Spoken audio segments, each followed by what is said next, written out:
Hello and welcome to PMP question of the day. Let's read our today's question. There is go-to-market pressure. Market needs have changed and we have to hit the market with the product earlier than our competitor. CEO has asked to pull project completion date by 2 weeks. In order to meet the new deadline, project team plans to start the coding before detailed design is ready. The expectation is that starting coding in parallel with the design will lead to 2 weeks of schedule compression. What is the problem with team's approach? Residual risk is remaining, team is exploiting risk, secondary risk is remaining, not mitigating rework risk. So the question says that we need to hit the market 2 weeks earlier than the anticipated date because we want to be competitive and the CEO has given us new deadline. Now, what did the team decided? Team decided that they will do the fast tracking.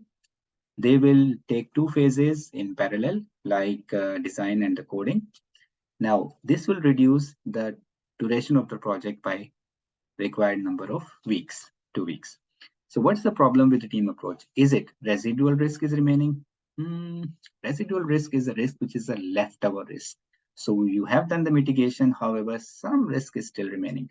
As an example, you are wearing the seat belt and you have mitigated the risk of getting injured. However, if you, God forbid, meet an accident, the chances are that you will get injured. So the leftover risk is residual risk. So this is not the scenario. Now, team is exploiting risk.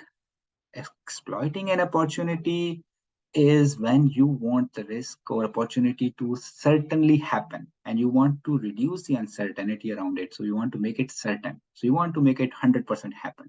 So there is nothing in the market which we are exploiting that could help us to reduce the project duration by 2 weeks. Yeah. So that's not the scenario. Secondary risk is remaining. Secondary risk, the risk is the risk which is introduced because of mitigation in place. So if we have not done any mitigation, that secondary risk will not arise. So let's take an example. You want to mitigate the risk of failure in the exam and you kept on studying the whole night and the next morning you were driving and you got an accident. So secondary risk is due to the mitigation that you have chosen. So there is nothing like that we have done in this scenario. Now, not mitigating rework risk. Yes, you have used the fast tracking. Now, fast tracking introduces rework as a risk because you have taken two phases and in parallel. Now, design was in progress and you started coding. Now, design, God forbid, design has some issue. And because of which the design is changed, so you have to redo all the coding that you have done to save the time. So that has to be redone. Okay, so now what you would have done as a mitigation, that you could have set aside some contingency to deal with this kind of rework.